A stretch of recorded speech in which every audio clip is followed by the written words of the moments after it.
Welcome to the Two Guys, One Coup podcast with Dale and Jim, where the truth matters and progressives' feelings don't.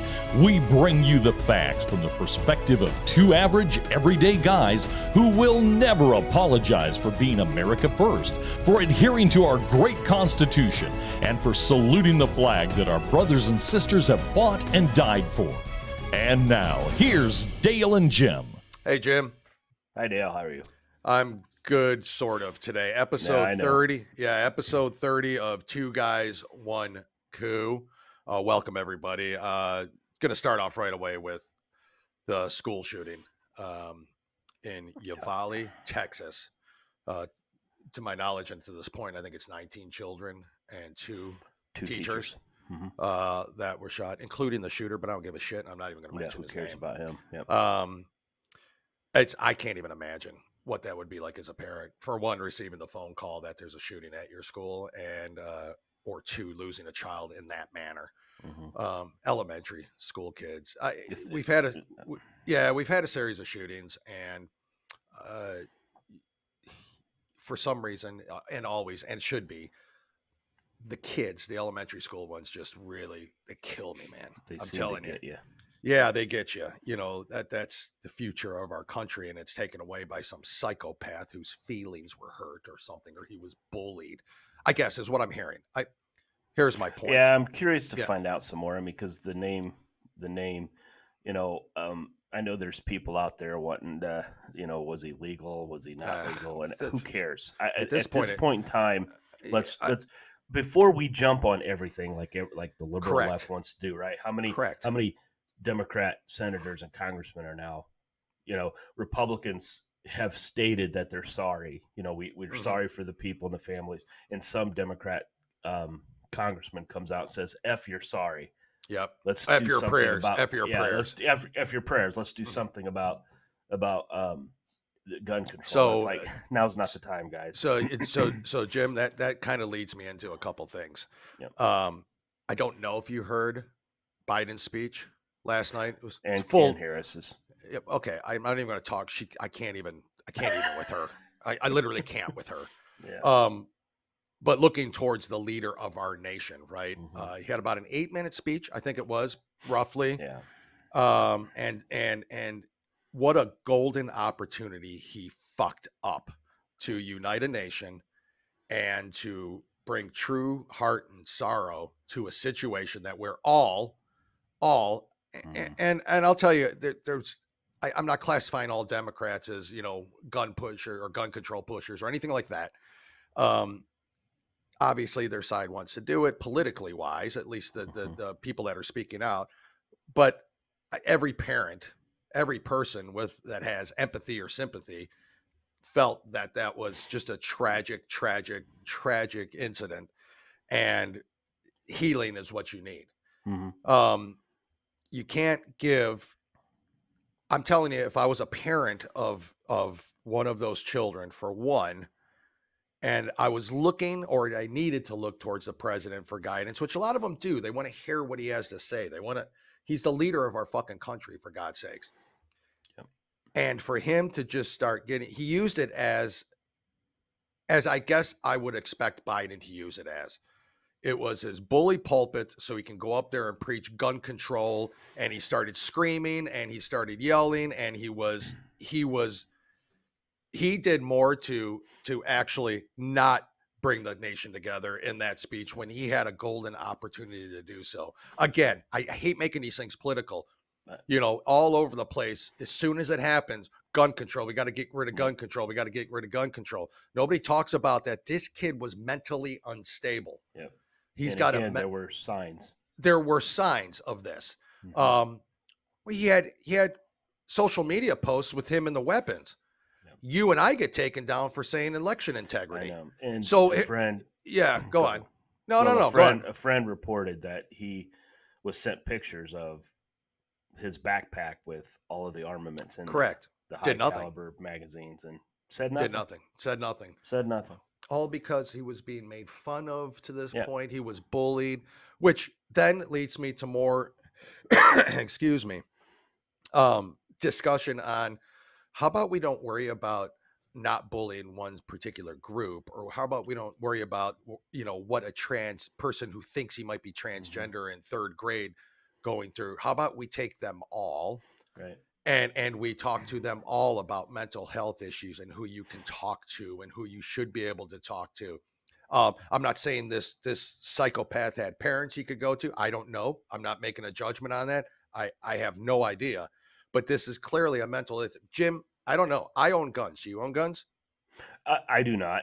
Okay. But I'm not against it. I just don't Yeah. own them. My son Okay. has my son has guns. Okay. All right. Obviously, with his job, he's gonna have it, Yes, but correct. So has your son's guns or mine or anybody I know for that fact gone on a mass shooting spree? yeah, I actually had to.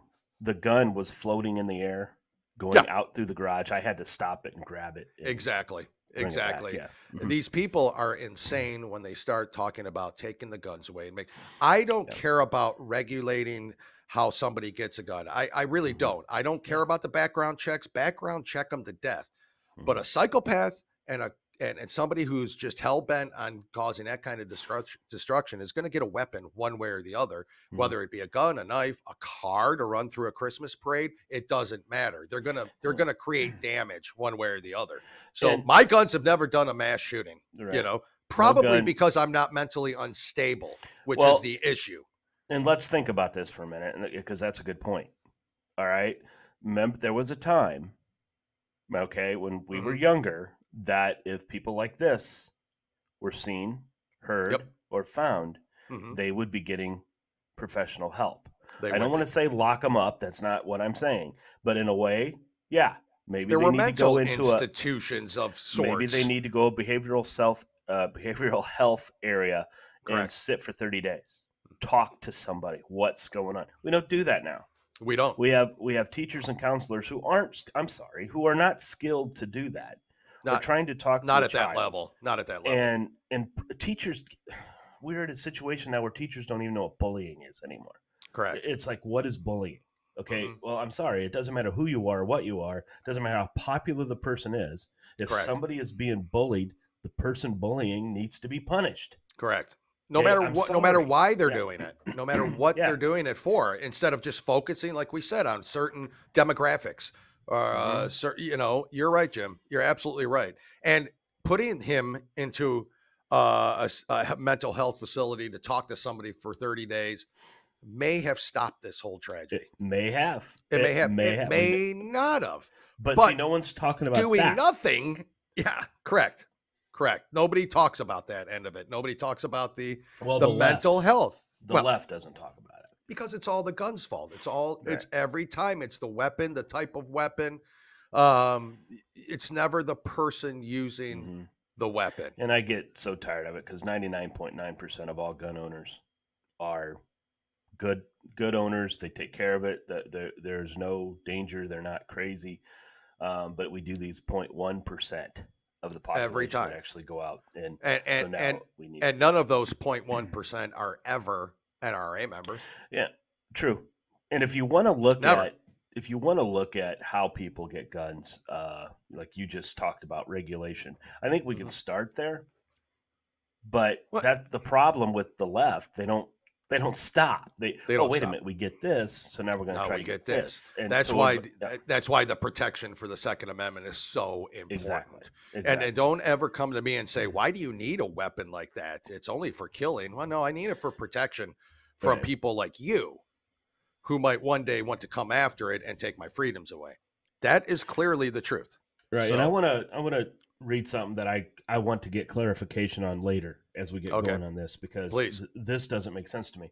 Okay. Okay, the idiot shot his grandmother Tuesday morning before arriving at school. All right. So after that, the police received a report that around 11:30 a vehicle had crashed into a ditch near the elementary school. They believe this was his vehicle. Mhm. Following the crash, he exited the vehicle with a rifle in hand, wearing a bulletproof vest. Okay. Hmm. Here's where it gets disturbing. Okay. He was engaged by an Uvalde ISD police officer who works at the school. And then after, he was engaged by 2 other officers from the Uvalde Police Department. The officers weren't able to stop Ramos, so they asked for assistance from the tactical agency. I need clarification from that because it sounds to me like 3 police officers were there, obviously saw his gun, obviously they were not shot, right? I mean, 2 police officers were shot in the school protecting kids. Who's reporting this? CNN. This is on CNN. And now they don't go into discussion because it says, the officials have not been clear on how Ramos managed to get past the officers that opened fire in several classrooms. I want to know that. I'm sorry. And I think these parents of these lost children need to know. 3.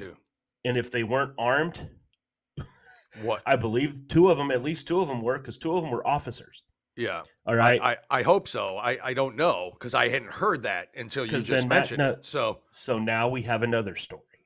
Now, I don't want to take anything away, because we had Border Patrol agents, we had police officers in that school putting themselves in between the shooter and the kids. And Jim, I had heard that he was specifically going after kids of Border Patrol agents. I don't know how he knew that, or I don't know if that's true. I'm just saying that's what I heard. So, well, the looks of it, it was a very Hispanic school. If you look at some of the victims, look at some of the victims, well, I am not saying that as anything, because the person who the shooter was Hispanic. Correct. Seems like. Okay. Seems like, I don't know. Seems like. Not that has anything to do with anything, but that would make sense. Okay. Yeah. That would make sense on what happened. All I want to know is, again, how many times was it Florida, that shooter, where they were confronted by that officer? Yes. Who did nothing and lost his job. I think it was a sheriff. Who did nothing. Okay. Yep. This individual supposedly was engaged by 3 officers before he even got to the door. How do they know How did he get by them? How did he I want to know. This is CNN put this out there, guys. CNN has this on there, has this on the story. Which doesn't necessarily mean it's true, quoted, by the way. It was actually quoted from Estrada, who was the sheriff. You're kidding me. It was a quote from him. What happened here? Was there that opens a lot of questions now, Jim, on exactly what. That's what I want to know. Before we get into this whole thing, because you and I are both the school system that I came from, where my children went to school, they had officers in the school. Yes. And they were armed. They were police officers. They were armed. Do you know how many combat vets would be glad to do that job? And you know how many of them would probably volunteer? And you know how many parents in the school system, majority of the parents that would say, absolutely, let's pay more. Let's hire somebody to be security in those schools. It doesn't absolutely matter. Any school, because guys, when you walk up to a place and it says this is a gun-free zone, there's no guns allowed. Guess where I'm going to shoot up? That's where you're going. That's where you're going. If you go into a place where there's people could be armed, you notice those aren't gone. And when somebody does try to do that, they don't last long. Nope, they do not. Because other people open fire. Yep. So, look, I don't want to speculate at all, okay? Because I don't want to sit there and say these 3 officers failed their job. Because right now, reading this, I have a lot of questions. Yeah. I have a lot of questions. And because this was before he even made it in the school, guys. This was before he even made it to the school. This is crazy.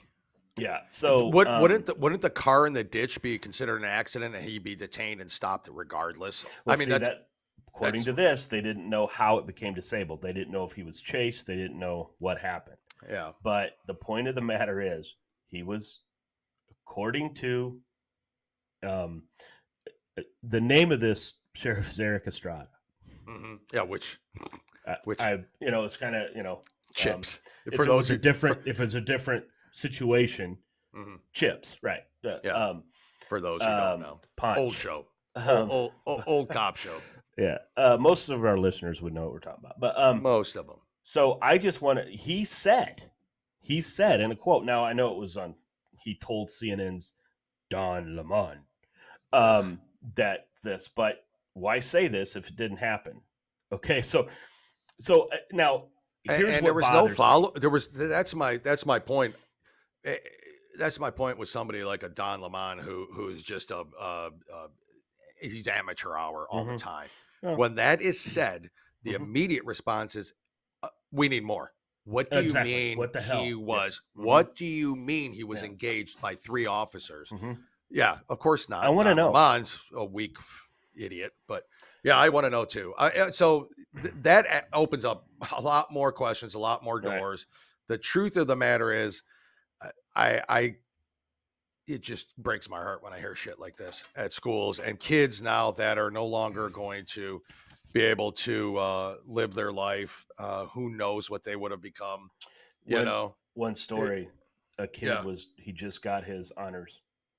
Fifth it's grader just got his that's just honors. He was looking forward to going to the 6th grade, and his life was snuffed out. And it's horrible. I mean, it's right here absolutely at the end of horrible. the school year too. I mean, Yeah. literally weeks away, if And not a it's week away. unfortunate because you've got the left is out there talking about gun control, throwing all this out there when people are suffering. The parents don't want to hear about gun control right now. Right now they don't. Now maybe they will later on. Maybe And they I will. I And there's a time and a place to yep. discuss that. Yeah. And the worst president we've ever had in this nation Mm-hmm. took it again. I can't reiterate it. Took And it upon remember, guys, himself we had to Obama just. for 8 years, and We did. Biden's the worst president we've ever had. And some people might remember Jimmy Carter, and there's been others. But yeah, the worst president of the United States took it upon himself to, make that a stump speech for political reasons. And it was a terrible, terrible approach. I'm a grieving parent. I want to sit there and listen to the president talk about the gun control and start screaming about policies he's a demented old fool. And it's a shame that he didn't take that opportunity, that somebody in his freaking administration did not have the balls enough to say, not tonight, Joe. Right. Go out there, And give your sympathy, have it come from the fucking heart for once, because it's easy to do. When if you're empathetic or you have sympathy, you can obviously, you don't need a written speech to say this stuff, but old, feeble, heartless Joe, And I was glad to see Steve Kerr step up. What did Steve Kerr? I don't even know what you're talking about. Did he? I'm getting tired of these moment of silence. We need to do coach something for about coach this for guy. Golden State. Yeah, He's absolutely the worst too. A moment of silence is a moment of silence. Mm-hmm. Don't go into anything after that. That's not what these families need to hear. That's not what this community needs to hear. That's not what anybody needs to hear. I don't need to hear from a fucking basketball coach anything on this. Right. That you're nothing. You mean nothing. Have an opinion, that's fine. I don't care. Go ahead and tweet it out for all I give a shit. But when you're behind a microphone, nobody gives a shit about what your opinion is on that. Start a podcast like you and I. You want to talk about this? Have at it. You and I both know this. Okay. Mm-hmm. All right. Let's take the guns away from these. Okay. You go to every one of these people that have done these mass shootings. Take the guns away from them. Yeah. You think they're going to find some other way to do damage? Oh, pipe bombs, vehicles, knives. Yep. You name it. I mean, look at the ones who drove through the Wisconsin, right? Yep. Drove a car through Wisconsin. That's what they'll do. When we start taking cars away, exactly. then we start taking it's a mental health problem, period. Exactly. Plain and simple. You need to stop it before it happens. And there were signs with this asshole, and they could have done it. And now there's even more questions thanks to the CNN story that we definitely need to follow up on that. Yeah. So before everybody jumps the gun here, because in this story as well is this school corporation has also taken strides to prevent stuff like this. Okay. Why wasn't it enacted? Why wasn't it in place? Maybe these 3 officers were that. Why weren't they stopped? Why didn't they stop them? Again, I don't want to do anything. I don't want to speculate, but I just want everybody out there to know before you even talk about taking guns away, taking all of this stuff away, let's see what happened here. Yep. First. Mm-hmm. Okay. That's what's most important. So, absolutely. And let's also remember the families right now. Now is not the time. Now is absolutely not the time. Again, I couldn't even imagine. And yeah, my heart is definitely out to all of those families. And it's crazy to me. Jim, Listen, that was kind of our soapbox on this whole situation. Mm-hmm. It needed to be said. I wanted to say it. You had things you definitely needed to say on it. So thank you everybody for listening. But we have a show to do. Yep. We have some stuff to go over. Because we are professionals. Mm-hmm. And we'll get into it, but we're going to do a lot of discussion about other school issues. And part of that is because you're going to get to hear part 1 of our interview with Paige Miller from Moms for Liberty today. And I'm excited for people. Consider it a treat for all of you. And before we introduce her, and I'll read something that she kind of told us off air. Yeah, but don't you think for a domestic terrorist, she's awful nice? More on that during the interview. So it's going to be a 4-part interview, guys. So part 1 is today. Then we'll have part 2 and 3 next week, and then the following Tuesday will be the final part of the interview. You're not going to want to miss it. You got to really listen to the message and what they're all about and what's happening in our schools. So, Jim, let's get started with I guess our first segment of the day. Okay. Leading into the interview coming up, we have, I believe both of us have some stories on exactly what is going on and why Moms for Liberty is talking about this. Okay. Correct. And I need everybody to go out. Paige, who sent us some information on school system that had testing started in 2014 through 2022 or 2021. Which I think many of the people listening, Jim, don't even know it started that back then. Yeah, I didn't. Yep. It's down from every color, every race, anywhere. It's down. Okay? The test scores. Whites, blacks, Hispanics, Asians. Doesn't matter. It's all down. Down. Okay. And I know people are going to throw out COVID. Fine. A little bit. So take 2020 out of it. Exactly. But it's been steadily going down since 2019. Yep. So some of these school systems are more concerned about teaching kids about transgender, of course, LGBTQ and all that stuff. And so New York,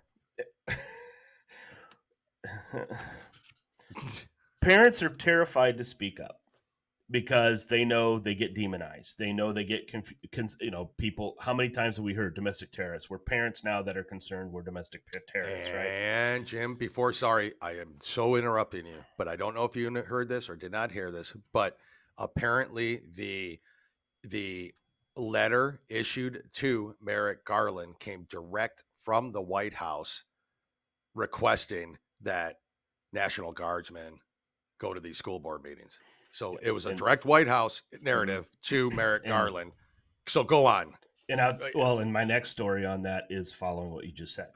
Oh, I'm sorry, Jim. No, it's okay. Perfect. It leads right into it. It's perfect. Okay. So now this Mosaic curriculum, okay, in New York, $200 million overhaul. Change the curriculum of the school, right? So here's what Bill de Blasio said. It will simplify and clarify the work of our educators and better represent our kids. Former New York Mayor Bill de Blasio. Oh, man. Here's a first grade recommendation. I'm not a girl, a transgender story. No one seems to hear me, says the child. I am a boy. No one seems to believe me, though. At one point in the book, the child is asked to put her jacket on, which is pink. While she is outside in snowy weather, she declares, I'd rather be cold and wet than not be me. First grader. I know girls are really cool. I'm just not one, the child says. The child also wishes on her birthday that people saw her as a boy. This is first grade. This is part of the curriculum? Yep. So this is reading material. Reading material. Okay. Love is love. A first grade recommendation. I know lots of people gay. My teacher, Mr. Adams, is gay. Police Chief Carter is gay. Mayor Sanchez is gay. There are lots of famous people that are gay. Singers, scientists, artists, and athletes. My friend thinks we might have a gay president someday. This is what the book states. First grader. When Aiden becomes poor Mr. Adams. I mean, he's getting thrown into the I'm a gay teacher. You know?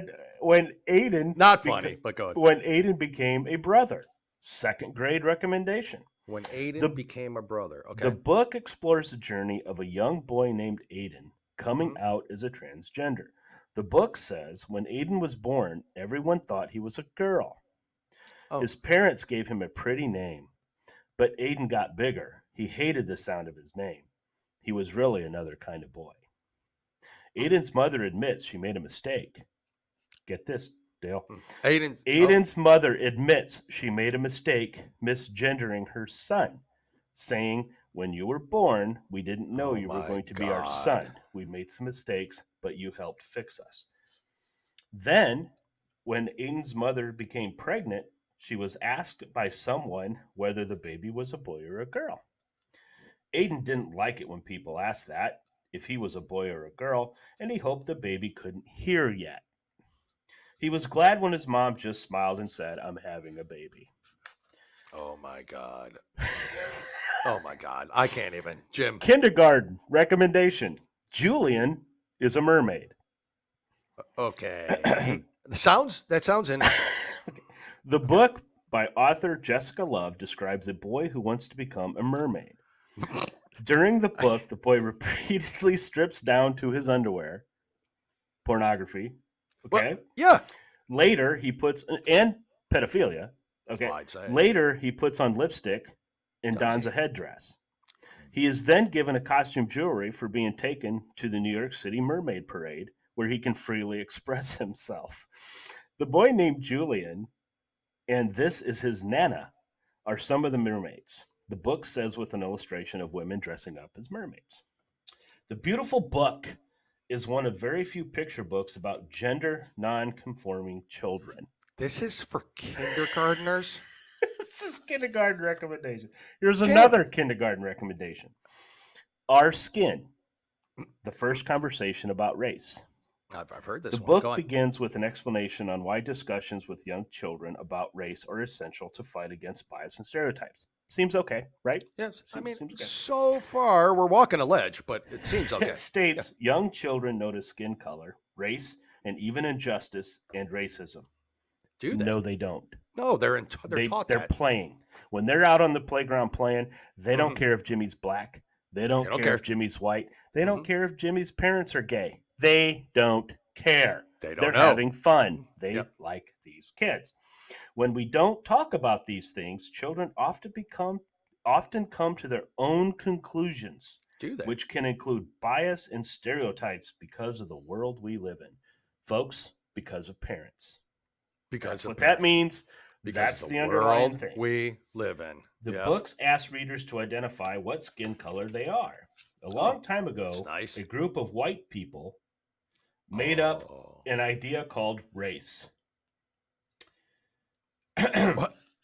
What? Racism is all around us, even though we don't notice it. Racism can be an idea, like thinking only princesses have blonde hair. Oh, it's exactly the same. I mean, words like black and white may seem like bad words. They're not. Having accurate and appropriate language for social identity groups empowers children. What? So, did you ever growing up, did you ever think black and white, the words were a bad? They seemed like a bad thing? No. Here's the last one. Yeah, I had a black crayon. I had a white crayon. This is a recommendation from kindergarten through 5th grade. Oh boy, this is going to be intense reading. We are water protectors. What? You know what this is about, right? Climate, global changing, world's ending, icebergs melting, seas rising. The book, written by Carol Lindstrom and illustrated by Michael Goad, was created in response to the protests against construction of a 1,172-mile underground oil pipeline. Oh, boy. The protest began in 2016, and activists took objection to the pipeline's underground network across the Missouri River, just north of Native American Standing Rock Sioux Reservation. Oh, my God. The book portrays dark pictures of the oil pipeline, illustrating it is a large anaconda-like snake. Oh, scary pipeline. Scary My pipeline. people speak of a black snake that will destroy the land, spoil the water, poison plants and animals, wreck everything in its path. Now the black snake is here. Its venom burns the land. Oh, no. And, the mean old pipeline. And in the book, there is a picture of a huge snake coming out of the water with his tongue and a girl holding hands with her parents being scared because... Well, I got to be honest with you. If I saw a big black huge snake coming out of the water, I'd be scared. Me too. This is how they portray a pipeline is for. What are they? This is craziness. Okay. You wonder why there's mental health issues, right? Do you wonder? Anybody? No. The last, there was one more, but I wasn't going to talk about it, but I might as well. Well, I don't care. You remember Harvey Milk? He was some sort of gay activist or something, right? Second grade recommendation. Pride. The story of Harvey Milk and the rainbow flag. In second grade? Now, I don't care if they read that even in middle school to a high school. Don't care. That's fine. Right. If they want to do that. As a grade. As a comment, when I say these, I'm not saying these books are wrong for kids to read. Maybe not so appropriate for elementary age kids. Not at all. Maybe not. Maybe. How about none of them are? And now I ask you this question. Yes. This book for Harvey Milk. Yeah. What do you think liberal left parents would do if I presented a book for reading? Ronald Reagan, an American president, American success story. What if I had that book as a book to read? Guarantee you wouldn't be allowed. Oh, not in the liberal school system. The government ran school systems. Real quick, the last thing I want to add: the National School Board Administration sent a letter to obviously to the White House. They're asking for National Guard and military to be deployed at some of these school board meetings. Okay. So here's where we go. Here's where this is where Merrick Garland, who made his comment about how some of these people who talk at school board meetings are domestic terrorists. All they're doing is talking about kids. And I'm not talking, there was one where an African-American black man was escorted out of a school board meeting because he was explaining to the school board that he has spent his children's youth life explaining to them, this is the United States of America. You can succeed. You're going to have people out there that don't like you because of the color of your skin, but you have to ignore that. Move on, be successful, be your own person. And he says to them, teaching them CRT now is totally taking away everything I taught them. He was escorted out of the meeting. Unbelievable. Well, so we reported last show about Brooke Chappell, who was kicked out of the meeting because she questioned a guy coming in to give ultrasounds on. This is what's happening in our school system, people, and I know we keep. I don't know. Maybe lately we've been preaching this whole school system thing, and not just because the interview with Paige and some of the stuff, but we've been talking about this stuff for a while. And because you and I both believe, and people should believe, that the children, they're coming after our children, guys. They're coming after them. They're indoctrinating them. They're brainwashing them. They're grooming them. I don't care what you call it, but it's despicable. It's disgusting.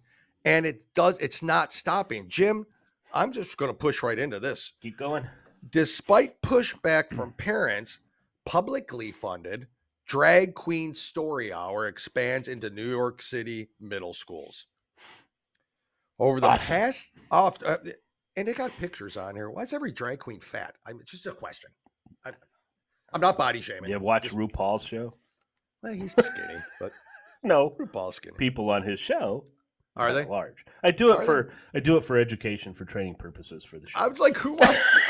I can't honestly tell you, Jim, if they're large or not. I know RuPaul himself. He's been around a while. Very thin. Anyways, but you keep watching, Jim. Let me know how that goes.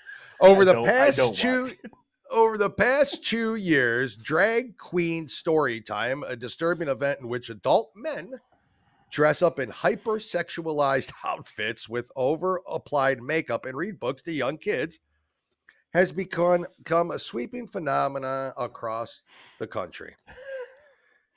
Even though these drag events shouldn't be held anywhere, and it should not need to explain why children have no place in related to this drag event, the events have been mostly contained to local community centers or public buildings such as libraries.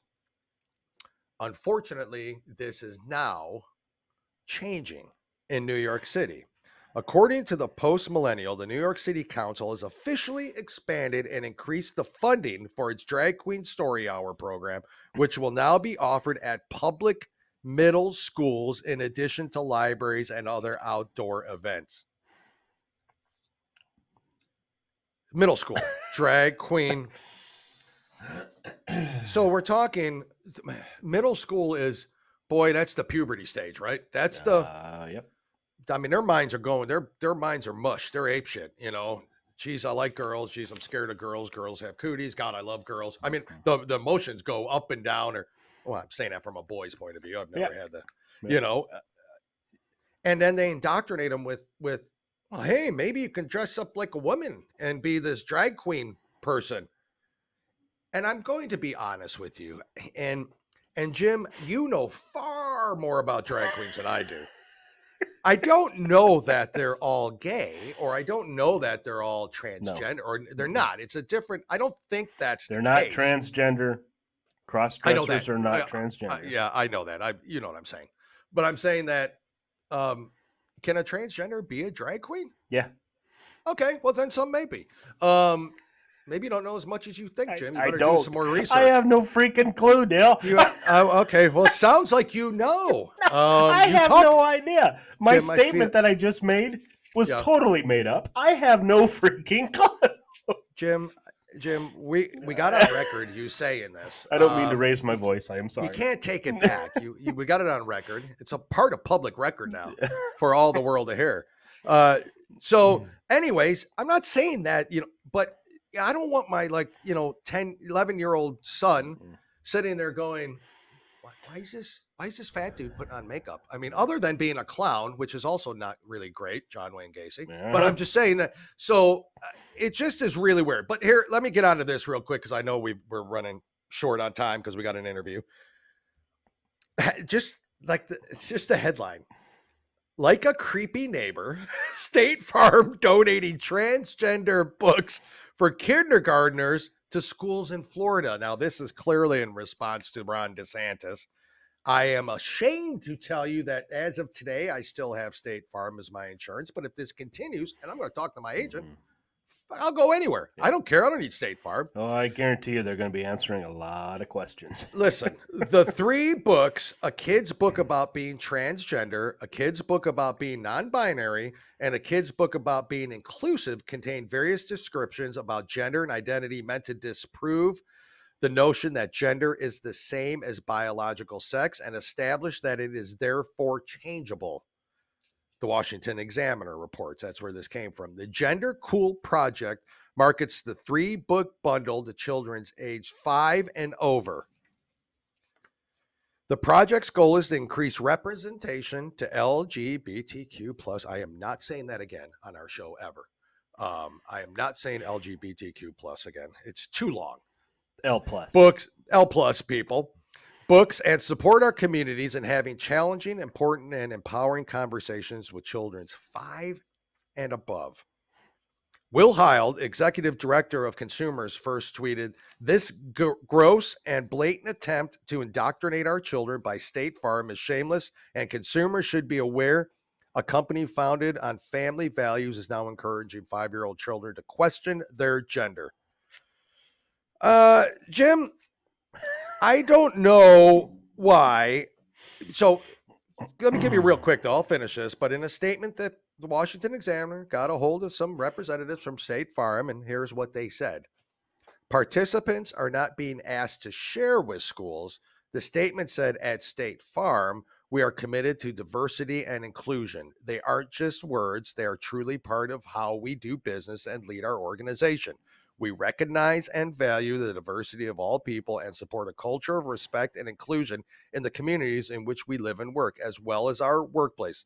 The L+ people community is a valued part of our communities we serve and are valued members of our workplace. That's a beautiful statement. I don't think anybody disagrees that we should all be inclusive. I want no harm to any of these people.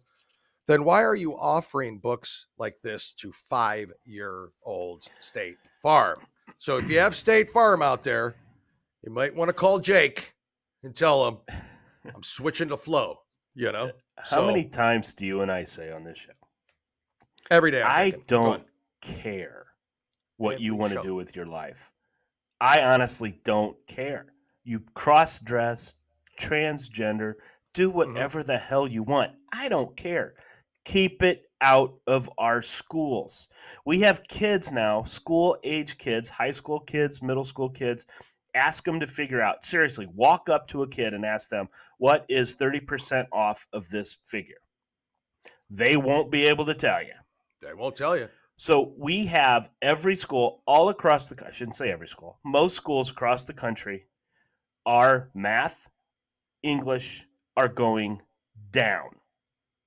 They're all failing as far as academics. So instead of maybe figuring out what we're going to do to improve that, no, we want to teach a kindergarten, first grader, before they read and write, that's not important. We want to teach them what a gay person is, what a heterosexual is, I don't care. Don't care. They don't need to know that. They're kids. Let kids be kids. They have enough issues in this world to worry about. And you know what? These kids, they look at everybody evenly. Yeah, they look at a guy who looks like a woman and they're going to question some things. Well, who wouldn't? I do today. Exactly. But they're kids, okay? And it's up, and I know some parents are not qualified to be parents, let alone I know that. You're right. You're right. However, it's never the fact that they shouldn't have somebody to talk to or anything like that. We're never preaching that, okay? But when I went parents need to be involved. When I went through parent-teacher conferences for my kids, I don't know how many times parents would teachers would tell me, I get so frustrated when a parent comes in here and starts chewing me out because their child's failing my class. And then they never come in, they never help them, they never help with homework, and then the parent comes back and says to them, it's not my job, it's your job. So they want more involvement from the parents in the schools, right? They want for the kids' education. But then when a parent wants to get more involved and say, okay, I want my kid to learn this, not that. Yeah. That parent has a right, teachers. They pay your salaries whether you like it or not. Yep. All right. We are taxpayers. We pay your salaries. They don't care. So, yes. They don't care better anymore. Damn well listen to us if we don't want that. And it's not insensitive. It's not mean. It's not racism. It's not transphobia. It's nothing like that. It's, I don't want my kids to learn that. I want my kids to learn what 2 + 2 is. Jim, has it not always been the mantra of the L+ group that they're born that way, right? They're born that way. So if they're born that way, do they need to learn it? Because they're just born that way. Well, so the rest of us need to learn it, Dale. The rest of us need to learn it because we need to respect them. Jim, we have talked a lot. Listen, guys, next segment is part 1 of our interview with Paige Miller. Paige Miller is what's her title with Moms for Liberty? She's basically in charge of the. I think she's like the district chair for Indiana, Hamilton County Moms for Liberty. Yep, correct. You're going to want to hear it because it's this kind of stuff we talk about, and it's this kind of stuff they're fighting for. Oh, and folks, this is a true not-for-profit. Oh, yeah. She makes no money. Yeah, she makes no money. These are volunteers. These are volunteer moms, dads, grandparents, you name it. So you that are fighting for the youth in this country. You won't see Moms for Liberty donating $200,000 to a group that has a person on the board that's a domestic, or that is actually on the FBI's list. Yeah, you just won't see. You won't see that with and legally they can't back a candidate either. So you'll never hear them endorse a candidate. Nope. You'll never. So because they're bipartisan. That's right. And this group started some years ago now, but started in Florida and has grown to 37, 38 states. I think right? So. Yep. But anyways, we'll talk after part one. We'll come back. We'll kind of briefly go over that and then tell you a little bit more information. But before we throw it to her, Paige wanted to add this comment or quote to the interview. She did not, so I'm going to read it beforehand. This is from Paige Miller. We can't allow ourselves to become desensitized. I have moms that call me in tears. Their child has come home distraught from something that happened at school. You can't unring the bell. We have to stay on offense. Playing defense is too late, and kids matter too much. Those words is exactly what this group is about and what they're fighting for, and why Jim and I, we tell so many stories like this. And yes, we laugh at things, some of the books, and we try to, we bring some levity to it because we have to laugh. It'll freaking drive you nuts if you don't. We lost the ability to laugh anymore. We did. Because the left can make fun of us all we want. How many times we see TikTok responses or Facebook responses to our podcast, and we just laugh. Okay, bless your heart. Yeah, whatever. Bless your heart. Bless your heart. Exactly but by God, we go after somebody and kind of make a comment and call them out. Oh boy, we're called every name in the book. We're called all this stuff, and it's like, it's grow thicker skin, people. Please. Anyways, Jim, let's go right into part one of our interview with Paige Miller from Moms for Liberty. We'll be back after that segment's over to kind of wrap things up. So here's Paige with Moms for Liberty. Well, we are extremely happy to have with us today Paige Miller. Paige, thank you for coming on the show. We do appreciate it. Paige is with the group Moms for Liberty out of Carmel, Indiana, if I'm correct. And we wanted to have Paige on. And again, thank you for coming on. Thank you for having me. Because Jim and I, no. It's our pleasure. And we've been doing a lot of stories on education and the problems with the public education or government education, however you want to classify it now, system. And both teachers, parents, everything that's going on there. And with your group, which we became familiar with, it was probably last October, November, right before, I think, the elections in Virginia. Okay. We started looking up who are all these mom people? Like, what's happening out there? What's happening? Like, what is going on out there? Who is this group? And, we heard good things about them. And so we started doing some research, and from them, we've kind of been following the path. Of course, not as close as we want to. That's why you're here. So Paige, if you could, real quick, go ahead. My wife also heard your group, Moms for Liberty, on Alex Marlowe's show. Okay. And she's the one that actually came and said, "You really need to talk to this group," because she was just all excited about it. And we've seen it all started. So and Jim being in Indiana, which is a really good fit for obviously your area there. I'm from Florida, where kind of that all began, I guess, started, I'd say. And I'd see him on Glenn Beck. I see him on Fox News. I'd see him just all of a sudden they're everywhere. And I'm listening to this message and I'm like, oh my God, these people are amazing. So again, thank you for coming on. Tell us about the group, about you, your background, and how you got involved in all of this. Well, I began teaching in the fall of 1987. And after 33 years in the classroom, it was time for me to retire. There were a lot of things that were happening that I did not agree with. And I wasn't about to do. It was time for me to leave. And once I left the school system that I'd worked for, Carmel Place Schools, I started talking to moms. And actually, it was a former parent that called me and wanted to meet me for coffee. So we did. And she had a lot of questions. And I will tell you, at that meeting, I wasn't sure how much I wanted to reveal. Because the problem was you never knew where anybody stood on this. And then I thought, you know what? She's going to ask me the questions. I'm going to tell her. And actually, she has become one of my best friends. And while you're talking to me today, you need to understand there's a group of women that stand behind me that are absolutely amazing. I could not do what I do without them. Great. So even when you guys reached out, we looked into you too. as I would hope, and you still would came on. This shocking. Shocking. Believe it or not, I've had a few offers that didn't have the best intentions, and I bet. I'm not a well-loved person by all. Believe it or not, everybody finds me charming, and and I'm okay with that. I'm in a position where they can't dox me. I'm retired. I don't get a paycheck. My husband's like, you work more than you ever have, but you don't make any money. I'm like, well, much, that's it. And when you go on Fox News, I was on with Pete, and that gets you a lot of national haters. I have haters as far as Australia that like to. Wow. I know. Wow. I'm kind of a big deal, I've decided. I'd say. But that's okay because I'm speaking the truth.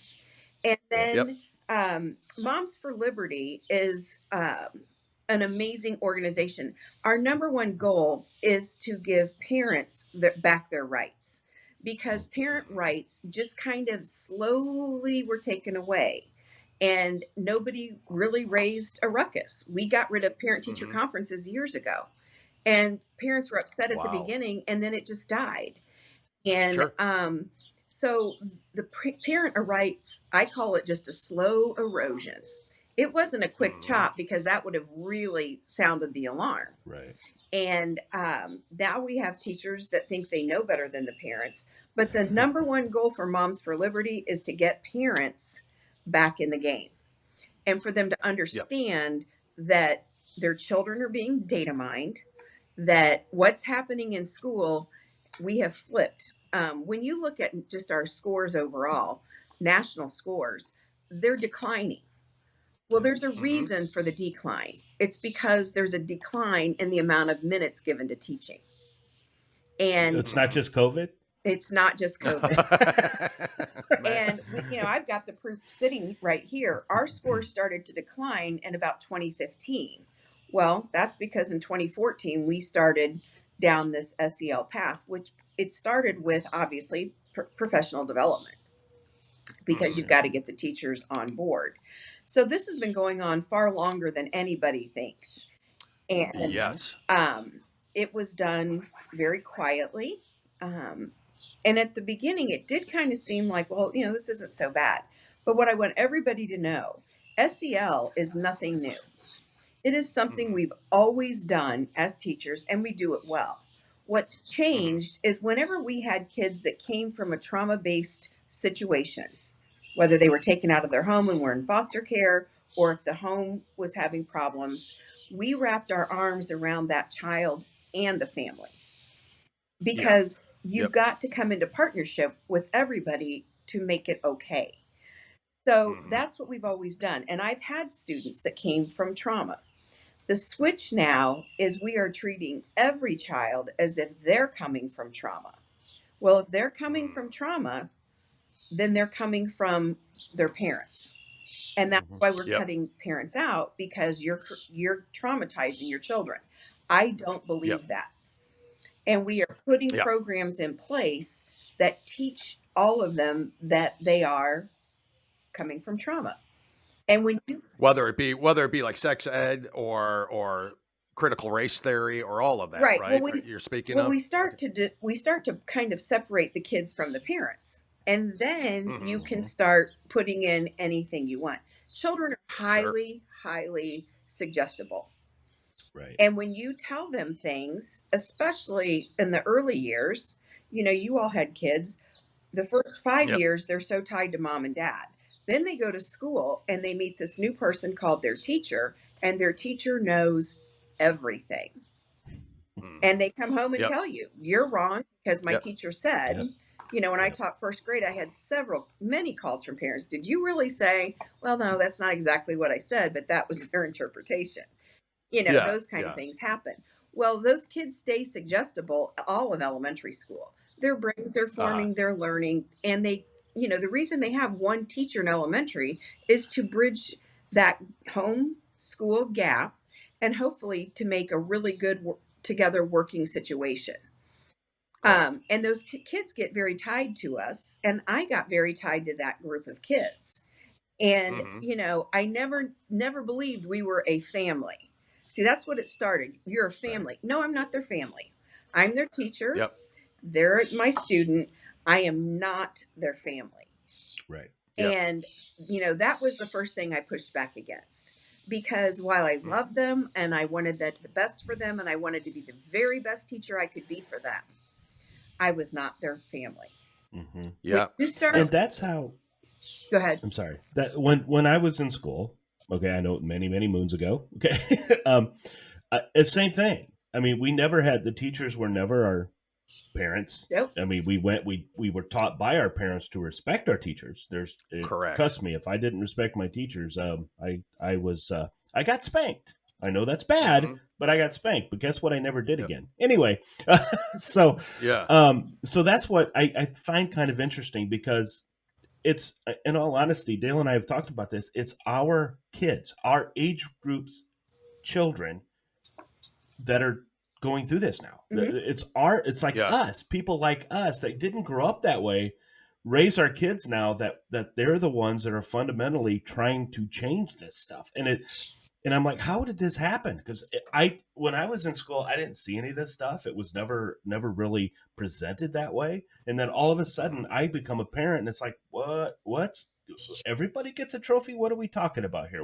How are we heading down this path? And so it's just seeing your organization and seeing what you guys are trying, you ladies and men. I believe there's some men involved too. Absolutely. So we've got dads, we've got grandparents, and I am actually the chair for Hamilton County. So I don't serve just Carmel. I serve all of the school systems. Thank you for correcting it. In Hamilton County. And that's how we do it. We do it by counties in the state. And there are other chapter chairs. I think in Indiana, I believe we have 5 counties represented. So that's what I've said. Yep. And parents, out there, you are more than welcome if you're in a county that doesn't have a Moms for Liberty group, and this is across the nation, to start one. And we have a very strong national backing. And that's what's nice about this is you're not out on your own, because that's what we were. And this was actually joining Moms for Liberty because in our county, we have, Westfield, we have Carmel, we have Hamilton, Southeastern, and all of us had made a group. And so all of us would talk, and we still do, but it allowed us to put an umbrella over the whole county and then meet to a bigger and a greater organization. Yeah. Yeah. And that's, and to my knowledge, I don't know how many, maybe offhand, how many are across the country now, branches we grow. It's crazy. I thought I saw where it's either 37 or 38 states has I think a Mom for Liberty. So what is going on with the other 12? Come on. Right. Let's get moving. Well, you know what? Let's go. Some people are still under the guise that it's not happening here. And you're right. They don't know what to look for. And really, unless you've got someone that had been in and can tell you, and you start, when I start talking to parents and I start giving them some buzzwords, they're like, oh, wait a minute. I did hear about that. Well, that's this doesn't start off like a huge campaign. It starts off with, my favorite phrase when I was teaching, when kids would tell, just stay in your lane. You have one job and that's your lane. Well, I believe that as teachers too. But, and the sad thing is teachers are getting a bad rap. Not all teachers are doing this. Correct. Yes, there are that's many, I would say there's more good than bad. And the thing is, they're afraid to say anything because they need their jobs. And I get real tired of people saying, well, they need to walk out. Well, that's real easy to say when you're not a single mom with 2 kids. Exactly. You can't just walk out. You can't just drop everything and say, that's my career. That's what, and then you have a passion. Teachers have a passion for that. It's like nursing to me. It takes a special person and a special mindset to want to go into a profession like that. And you can't just walk away from that.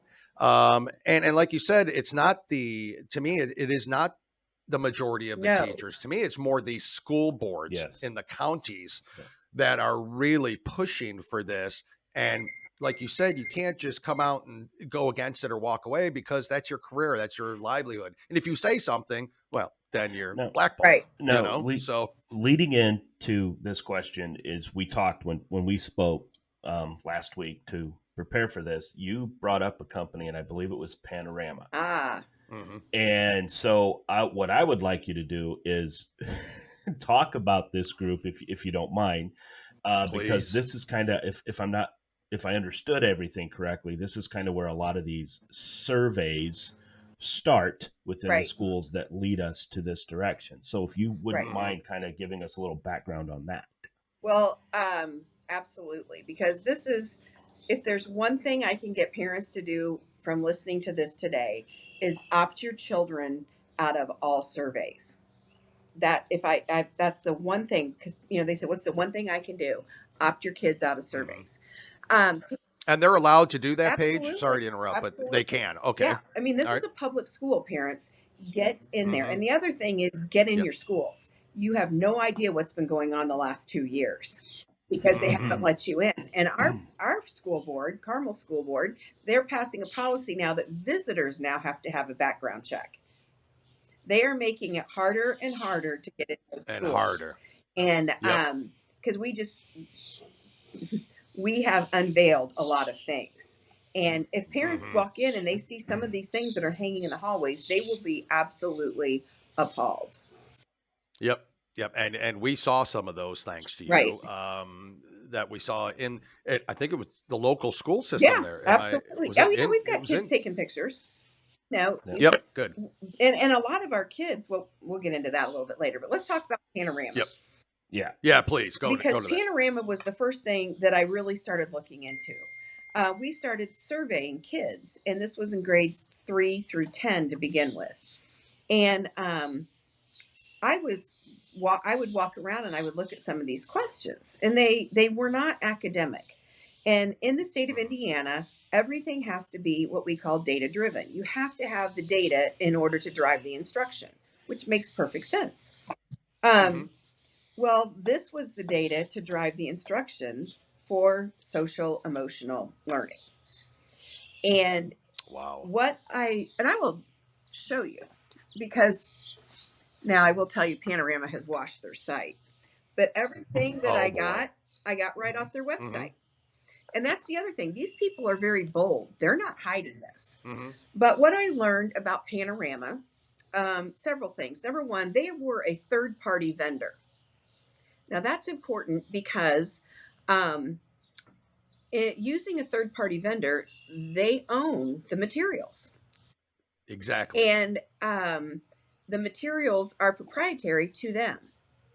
And our kids would take these surveys. They would, on the computer, they would leave our system. And then I found out Carmel had no data privacy policy. So there's no protection. Furthermore, your kids would log in to take these surveys with their student ID number. Everything about your child is tied to their student ID number. Correct. And that information goes out to Panorama. Their answers are graded through a lens of equity. We don't know what that means. We don't know who's grading the surveys. And then the data would come back, and the children would be scored based on the 7 tenets of social emotional learning. What? Yep. And this is theirs. Who is grading it? We don't know. Yeah, where does it go? We have no idea. Wow. So the more I looked into Panorama, I discovered a lot of ugly truths. And that's the thing. They don't want the truth out there. No, yeah, correct. I learned that the state of Indiana had a contract with Panorama. And I am not a contract expert, but I have people with me that certainly know a lot more about contracts than I do. And they sat down. And sometimes the important thing about a contract that I learned was not what the contract says, but what the contract is silent about. That tells you a lot. Correct. And the monetary payment that the state of Indiana paying was really negligible. And really? Okay. Because, and we'll talk about that. Then I learned Carmel had a contract with Panorama, and the monetary was pretty negligible. Well, they're getting something then. If it's not money, Yes. What are they getting? Well, they're data mining our kids basically, because they're giving the survey. They own the survey. Now they own the data. And what they could do with that data is well, if they sell off that part of the company, your kid's data goes with the sell. Oh, true. Right. That's true. You have to whoever. You're exactly right. And then once we started pounding the word on Panorama, our good friend and ally, Merrick Garland. Good. I'm glad you brought him up. I'm surprised he hasn't taken me out for dinner yet, because me too. I know he probably wants to, but he's probably just waiting for the perfect time. He called us domestic terrorists. Yep. Now these are a bunch of moms. We're not blowing up the schools. We're just putting some light in the darkness. And he calls us domestic terrorists, which I may know a few people that may have necklaces that say that now. And they wear them proudly. So Merrick Garland gets on my radar. I'm like, we need to dig into little old Merrick and find out what he's so peeved about, because that's a big call. Yes, it is. That is. That's a big This is call. the Attorney General of the United States of America calling a bunch of moms domestic terrorists. All right. Well, that's fine, Merrick. What did we find? What did we find about Merrick? Well, my buddy Merrick has a daughter, and his daughter is married to one of the CEO, or he's the CEO and one of the founders of Panorama. funny. You can't make this stuff up. You can't. And, wow. And did he ever retract that statement? No. And we now know the National School Board Association was involved in this. We now know the FBI was turned on, and we know some of our names were given. I don't know if they did a little check on me. And I don't, quite frankly, care, because I did absolutely nothing wrong. But the fact that it was taken to that level, that's what got everybody's. I mean, when you do that at his level, you bring a whole lot of attention. You do. And our group grew exponentially after that. And they never know how this shit backfires on them, Paige. Excuse my language, but it's the truth. They never realize that. Well, good. I'm glad it happened that way. Did you, Paige? I'm sure you have heard about this, but did you hear about the letter that the NSBA sent to asking for military support? Yep. And now I haven't seen any response for these school board meetings, because every school board meeting I have ever seen where they say a parent got violent, I've never seen it. It was just people in your group standing up and reading a book about what is in the book. And then my favorite one is when the people on the board sit there. Well, don't you think that's appropriate for this public setting? Right. That's what you're trying to say. That's the whole point. That's the whole point. We started that. And we were the ones that originally did it. And we did it because we had we had sent information to the superintendent. This is another good thing, parents. Look up Destiny. Destiny's an application, and it's a database. You can search your individual school and see what books they have in the library. They're all listed there on that? And thank you for providing that. And so that's what we had done. We had... Sorry about that. That's my son. Jim does that all the time. Don't worry about it. We had... that totally threw me. We had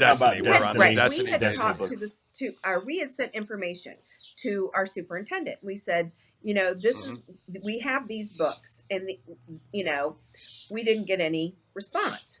So we sent another one, and we are very thorough, and we had screenshotted. And parents screenshot everything, because once they know you start digging, they start deleting. So we got nothing, basically nothing. And so the group, we met and we decided, all right, we're going to read excerpts of these books. And I kicked it off. Yep. And we had mom. I saw that video. Yeah. Yep. And the book I read said, on the day you were born, your mom, dad, and doctor made a mistake. You're not a boy and you're not a girl. That was for K1. Unbelievable. Yes. And that was in our district. And so these kids are getting books and checking them out without their parents. When you go to a public library, you have parents with them. Now we've got kids, and we also have media specialists that are guiding our kids to check out these books. So we read all these books, and the last book was read by one of the grandmas. And I will tell you, you get grandparents involved, people, because those people, they are take no prisoners. Yeah. Correct. But it was very difficult for her to read. In fact, she was in tears by the end of it because, quite frankly, none of us wanted to do that. Yeah. And shouldn't have had to have done and our that. superintendent said that by doing what we did not meet community standards. Let that sink in. We didn't meet community standards, but yet you're allowing this pornography to our children. These books that if I had in my hand and I walked across and I handed it to a child, I would be arrested for distribution of porn. Exactly. But because Indiana has that loophole, because we teach comprehensive sex education, nowhere in there does that say we teach comprehensive pornography. Yep. It says we have a comprehensive sex education. Fine. But we've allowed pornography into our kids.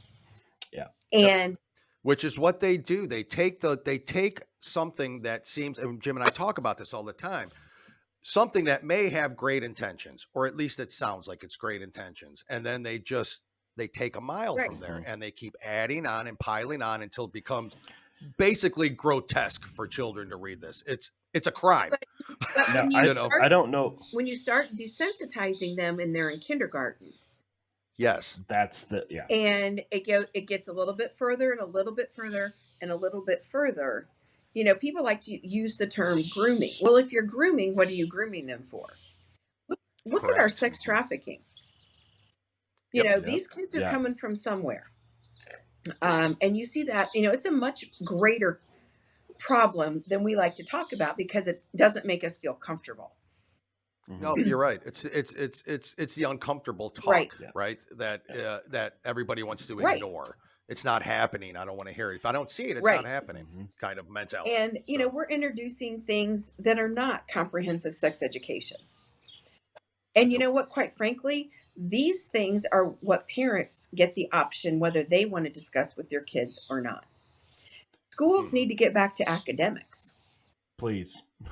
And, our test scores are going down the tubes. They like to blame, COVID. I'll give them a couple of years on COVID. But let me tell you, the scores started going down long before that. And we have taken a look at our data. And you know who's going down the most? Our Black and brown kids. Yep. I saw that on. Wow. Our Black and brown kids that's right. are going down the most. These are the kids, that they're saying that they're helping. They're not helping them. Not at all. They're harming them. On our show, I don't know how many episodes you listen to, but we mentioned this quite a bit, that our Black and brown population is not being taken care of by certain groups of people like they think they are. Right. And it's like hurting them, harming more than helping. But Paige, on another podcast, we talked about a school board meeting in South Dakota where a mother came up and read, I don't know if it was Moms for Liberty. It did not say, but it sounds like this is from your group. I don't know if there's one in South Dakota or not, but a mother got up and started talking about a book now it's 12th grade. Right. Okay. So we got 17 and 18 year olds. And maybe 19. But you get into maybe the point of the matter of this book was they were talking about, it was something like she, her, and woman, something to that nature. And in it, they actually showed, and I hope I don't offend, but they actually showed two women conducting oral sex on each other. It was a picture.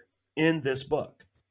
And so I look at it and I know they're going to come back and say, well, these are 17, 18, 19-year-old kids. And it's like, you shouldn't, and the mother said, you shouldn't have a play-by-play on how to do something. This is porn. When do we stop this? And that's the point. It was pornography. Right. And it is. Somebody you try to explain to me how it's not. Okay. Dale and I were talking, my first year of college, we watched The Clockwork Orange. And when we saw that movie, that was probably the most violent portion, because there was a rape scene in it that I witnessed in college. Right. I was kind of surprised by that. And now you're thinking, now that was in 1988, right? So now we actually are starting to see this in high school, middle school, and elementary school. And it's like, and Jim, and here's another point, not to, and then Paige, I'll let you keep talking, because really I'm learning so much from you, but because they geared it towards probably juniors or seniors, 17 and 18-year-olds, you telling me the 15-year-old in the school isn't seeing that book, or the 14-year-old isn't seeing that's the whole point of it. It's that kind of stuff gets spread around like everything does in schools, so that's kind of where we're going with that. I mean, we've talked to, yesterday we did a story from a woman named Brooke Chappell. She's not far from you. She's actually in Heartland, Michigan. Okay. So that's I'd say not far, closer than I am. But she's like I think she does like media. She's the media chair for her branch of Moms for Liberty up there, but was talking about, and I wanted to go back to this, not being able to get into their schools. They still are not allowed in, although, a Jimmy John's delivery guy is allowed in. This is what she was telling us. And I was just absolutely shocked. And in the school up there around elementary school, if you had not heard the story, that substitute teacher was doing ultrasounds on kindergartners, brought an ultrasound machine in. And this is in Round Elementary School in Heartland, Michigan, just so you know. Now that's the look I had. So the look you're giving me right now is like, how's that even possible? But supposedly he was a surgeon. He thought this would be fun for the kids to, hear their heartbeats. But he's laying these kindergartners on the floor, lifting their shirts, rubbing the ultrasound jelly on, doing a medical procedure on these kids. So that just happened last week. So you may or may not hear about soon enough. But it goes beyond, my point was, it goes beyond just what's in the books. Mm-hmm. It goes beyond, it goes to what, things like this are happening when you can't get into your schools. And tell us again, when you went and you had to read those books, what was besides them telling you didn't have community standards, has there been any updates since then? Have the books been removed, or are they still there? They are still there.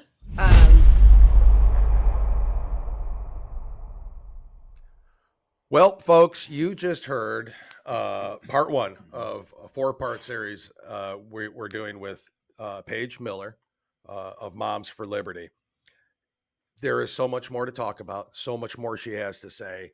I think you get the gist of who she is, what they're fighting for, what they're up against, what we should be focused on as a nation is our youth and their indoctrination and what's happening to them, and be involved in the schools more.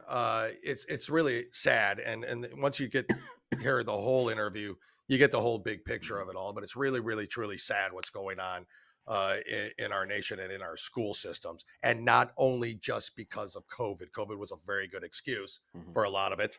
Yeah. But it goes far beyond that. And she didn't sound like a domestic terrorist, did she? She does not sound like a domestic terrorist. And the fact that she spent 30 plus years as a teacher, you tell me who doesn't bring more credentials than that to a situation like this. So we're going to follow Moms for Liberty, for the main reason that it's Moms for Liberty, but there's men in it. There's, she talks about grandparents in it and stuff like that, but it's still Moms for Liberty. And this is an organization that really, really needs help and really needs backing. I mean, and we're talking, if you have a school system, even if you don't know if you've got issues in your school system with this type of stuff, CRT and transgender teaching and stuff, even if you don't know, it's not a bad idea to start one. So you know more what's going on in your schools, because it's better to prepare yourself what's coming than to have it there and try and get it out. Mm-hmm. So it's just very important. And don't take no for an answer. We are going to talk. Not take no. You are the parent, and you are in control of your child. Yeah, we're going to talk about Moms for Liberty a lot. We're always going to do it because Jim, what's their website? Give their website. It's Moms, the number 4, Liberty at. Nope. It's .org. Sorry, it's .org. .org. It's .org. Now you'll hear at the end of the interview why I had Jim review their website, but that's another story. Yeah, it's funny. Moms for the number 4 liberty.org. Yep. You can go check them out there. If you don't have a branch in your area, you can start one. Yeah, it's about ready to give the email address. That's where I was. Yeah, I know. Was going to. Nope. Oh, nope, that's not it. So start a branch. You can go on and you can click to see if there's one in your county.